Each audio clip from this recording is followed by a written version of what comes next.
So today we're reading Bamidbar Chapter 22. As we've seen yesterday, this chapter, I think, starts in the wrong place. It starts a pasuk before where it should have really started. The previous pasuk was about the travel of the Bnei Israel to Arvis Moav. And now we have the real place where this chapter should have started, which, like the Parshas Balak starts, is that now we have this full story of what happened when they were in Arvis Moav, the non-war that happened with Moav. So there's a very interesting story, very much known both in the Torah itself, as a famous story in Tanakh. The story of Balak, the king of Moav, hiring Bilaam, the sorcerer, the prophet, the person that knows how to curse and bless. That's definitely something that he knew. And to curse the Jewish people, and his curse is not working out, but instead him giving blessings or praises of the people. Now, this story is very, very weird. Many people have, firstly, it goes through the next two chapters. So again, whoever split the chapters, for whichever reason, decided to split it in this place. I'm not really sure why. It goes through the next, three chapters until chapter 24. It's one long story. If you were to cut it up, it might be better places to cut it up than where the chapters cut them up. But in any case, you must have said, well, it's too long, we just have to cut it somewhere. But there's a very famous question that everyone asks when they read this story, which is, why is this interesting? Like some person, some guy, some Balak wanted to curse us and hired Bilaam. Turned out he couldn't curse us. Like, it seems to be giving too much attention to something totally minor and unimportant. And there's various explanations for this, but I think the most simple explanation, or the most simple reading of this in this context where we are, is, I remember, as is seen very explicitly in Sefer Dvarim, where Moshe repeats all his conquests, all his wars that he won, all the battles that he won, called Sicha and Oig, Amodi, Sicha Melech Amodi, Oig Melech Habashan. In some sense, Moav, all these three main places that they passed, now on their way, right, on the third leg of the story of the book, when they're on the threshold of the land of Israel. So it seems like Moav is a very important question. What happens to them? Are they happy with us?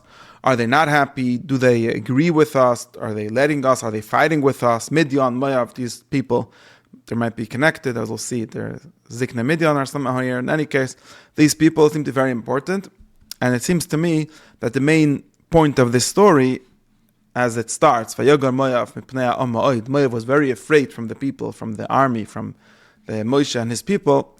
And that has already been mentioned in Shirat Hayam. Remember, the greatest or the fullest, right? The fullest epic poem recorded in the Torah is the Shirat Hayam. As we've discussed, Sefer Shemos has in a certain way the more complete, or the more, we could say, like well-edited version of the first part of the story, right? The story of Yetzias Mitzrayim. The last part here, we see, gets into all these fragmentations and questionable things that we don't understand entirely. But in Sefer Shemos, the story of Yetzias Mitzrayim completed with the great song, the great I think epic poem of Yetzias Mitzrayim, of Shirat Hayam, known as Shirat Hayam. It's really broader than Shirat Hayam, right? It really talks about the conquest of the people all the way until they get to Eretz Yisrael, until they build the Beis HaMikdash. And Moav figures prominently there.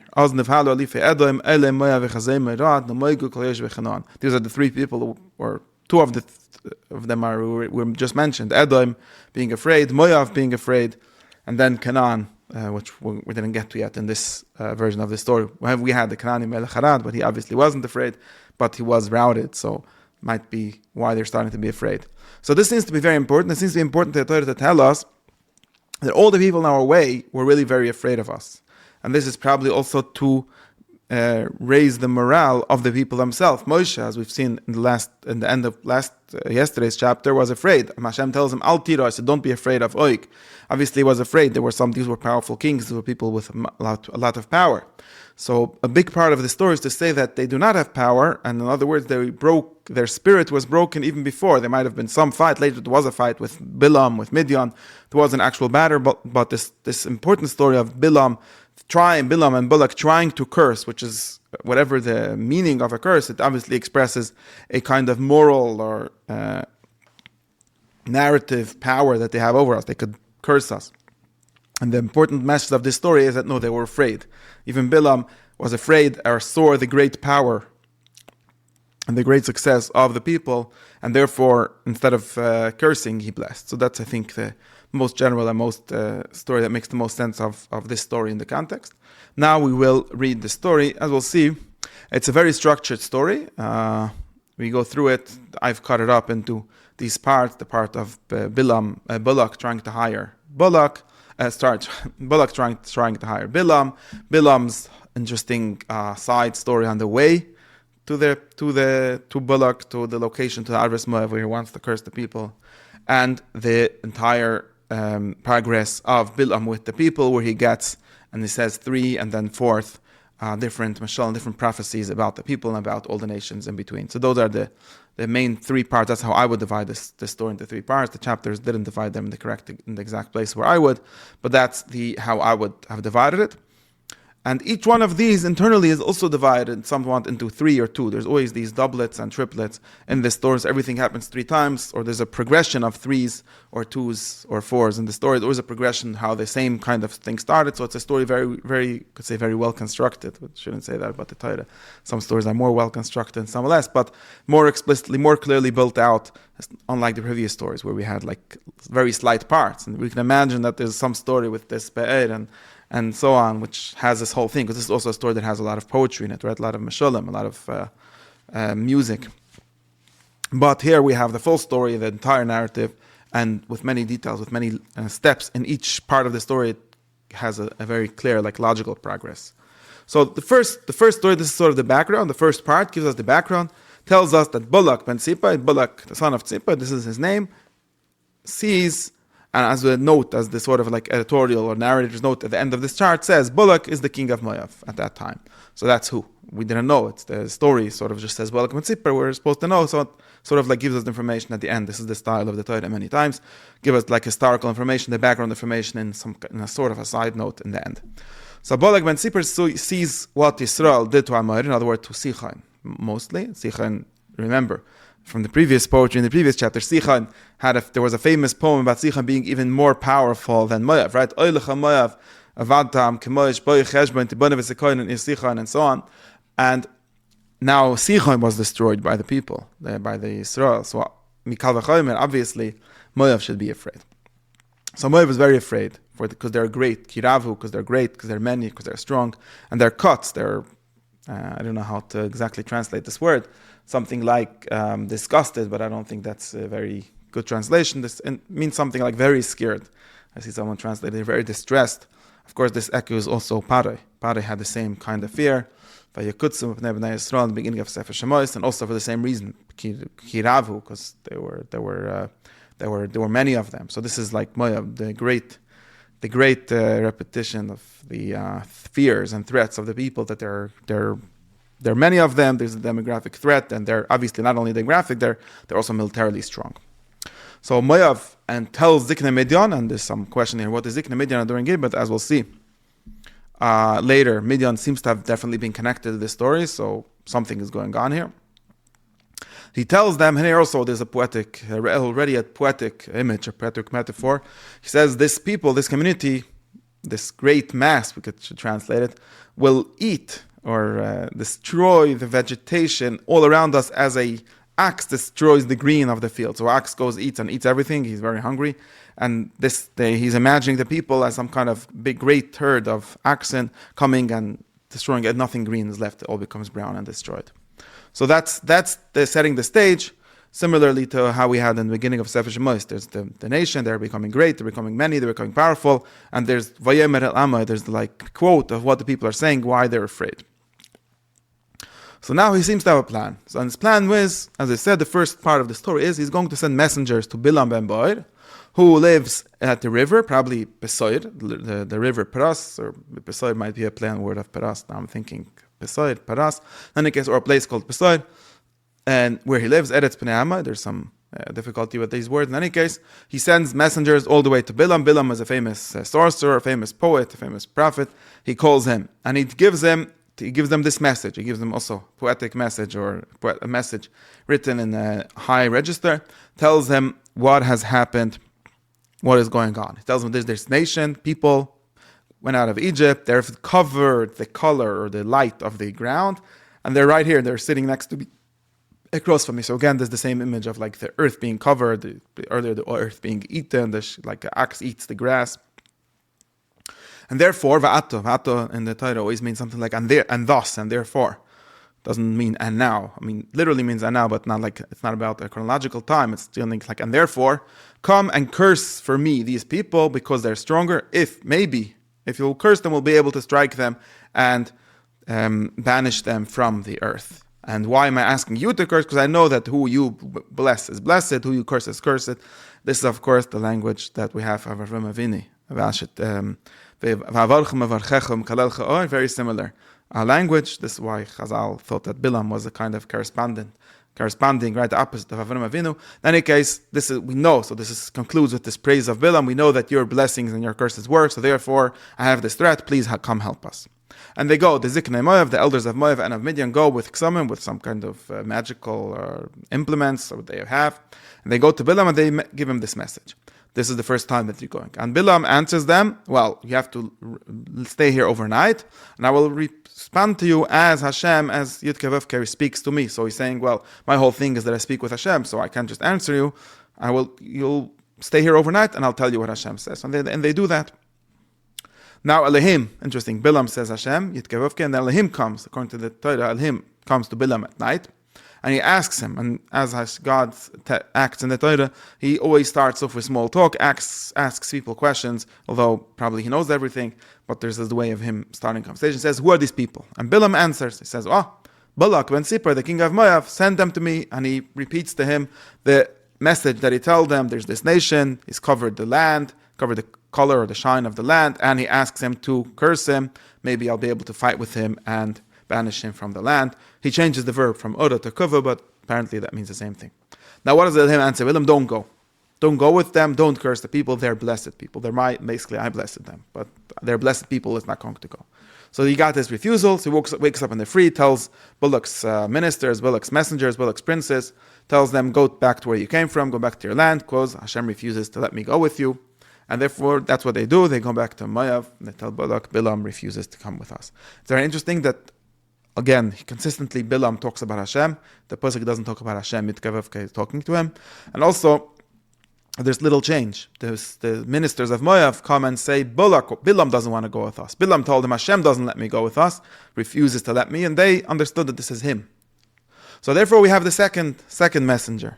Again, Balak isn't impressed by this refusal.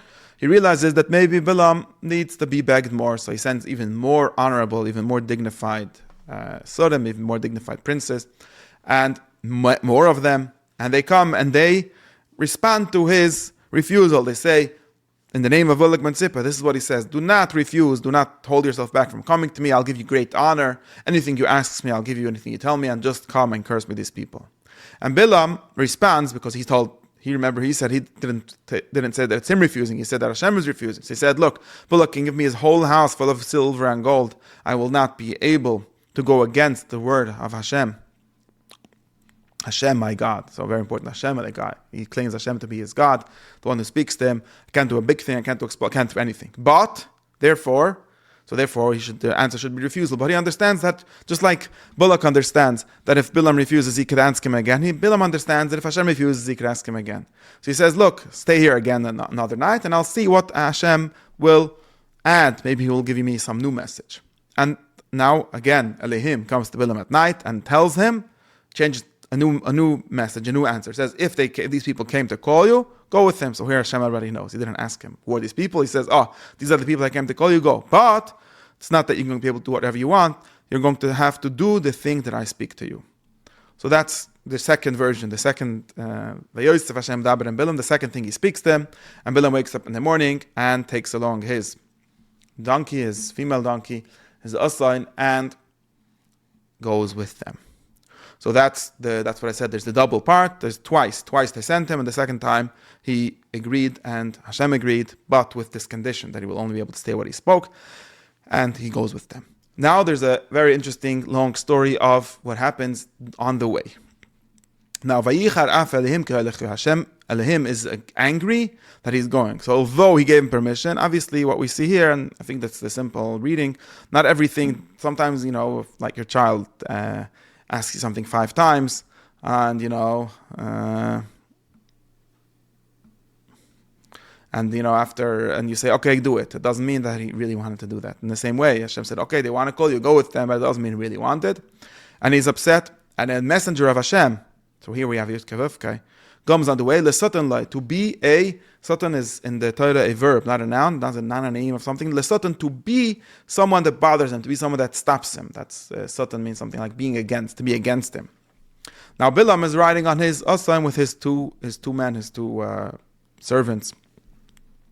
The Asa now sees the Malach standing in the way with his sword stretched out in his hand. So the Asa has some kind of vision. Of course, famous question, what does this mean even? But the Asa sees the Malach, and this Malach obviously some kind of miraculous vision, some kind of things that you could see, but Bilam didn't see at first, the Asa saw it. And it therefore goes off the way and goes into the field. Now Bilam doesn't see the Malach, so just sees his Asa. It's going to go off the way, and he hits it to get it back. Now the Malach, so again, we have this three-time structure. The second time, the Malach goes in the way between 2 vineyards. So this is interesting, because this also connects very much with the stories that we've discussed earlier, with the request that the Israel had to Edom, and then to Moav, and then to Sichon, that they would go in the right way. They're not going to go in the fields. And here, Bilam is sort of being forced to go into the fields or into the vineyards by this Usin. I don't know what the connection is, but I'm noticing. But now he goes in this kind of way. So there's different ways. There's a way that's between open fields, but now there's a way between 2 vineyards, and these both vineyards apparently have 2 fences or gedorim. Gedorim is a fence of stone usually between, and therefore there's not a lot of place to move to the side. So the Usan sees again the Malach, so she pushes herself into the wall, and Bilam, who's riding on it, his foot, who's on the side of the Usan, is getting squished into the wall, so he hits it again. But, okay, there's still sort of like she passed by the Malach. That's basically what happened. Although there was a small space, she passed by. Third time, the Malach comes, and he stands in a place where there's nowhere to move anywhere at all. It's an even more narrow path. There's nowhere to go right or left. Interesting language, right? This is language in Sefer Dvarim a lot. Don't go away from the way of the Torah, right or left.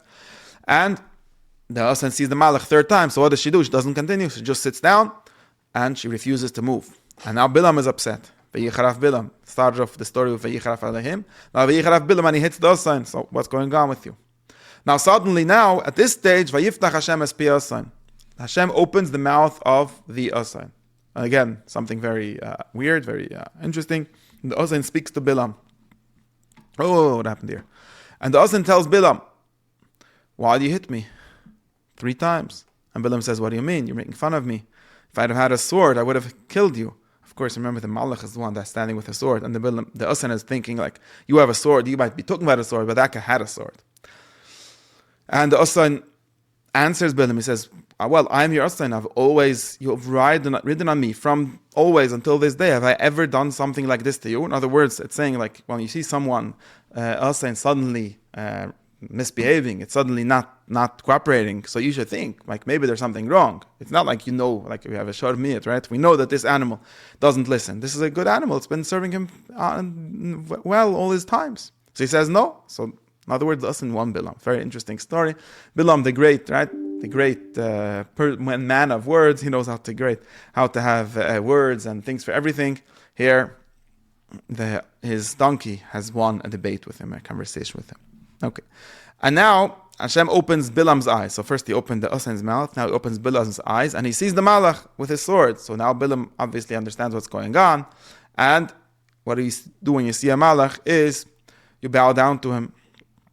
And the Malach tells Bilam, why do you hit your Usan 3 times? He says, it was me. I've come about here, l'satan, to be something that stands in your way, because this way is against me. I think that's what it means. Something like that. You're going against my will. So he's speaking in the name of Hashem here. You're going against Hashem's will, and I've come in some way to stop you.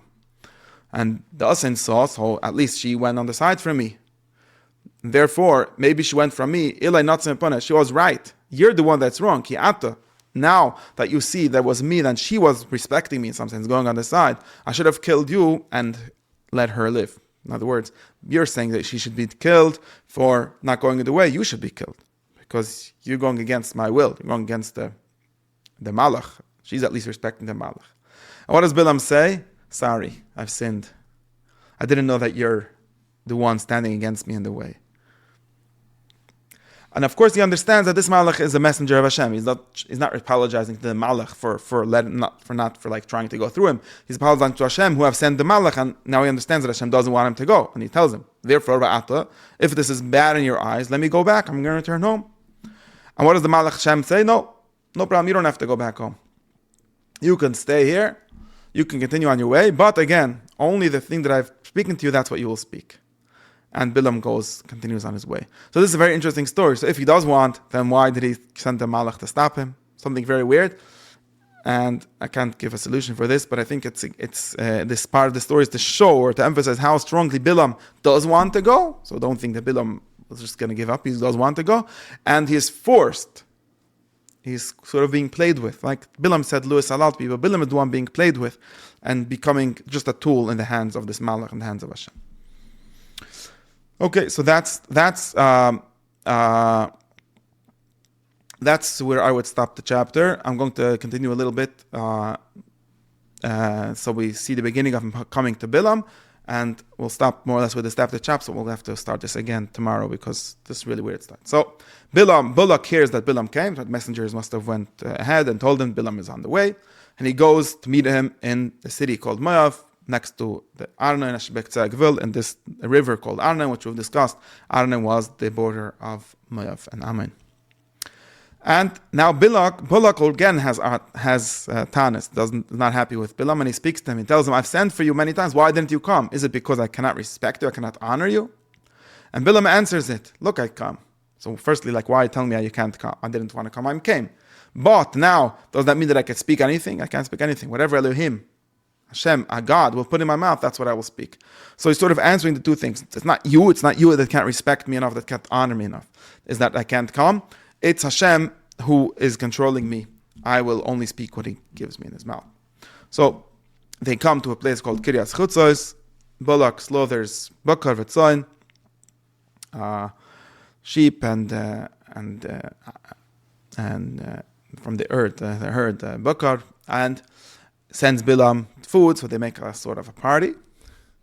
And in the morning, so that was the first meeting. So let's stop here. Then this is the first meeting. So there's the stage. Bilam comes to Balak, and there's the first stage of the meeting where they have a sort of a small argument, but they reconcile. They make a little party. And then we're going to have the next again 3 times where each time Bilam asks Balak to slaughter not a party for himself but for Hashem, for the Karban, and each time according to that tries to prophesize, and then we have what happens.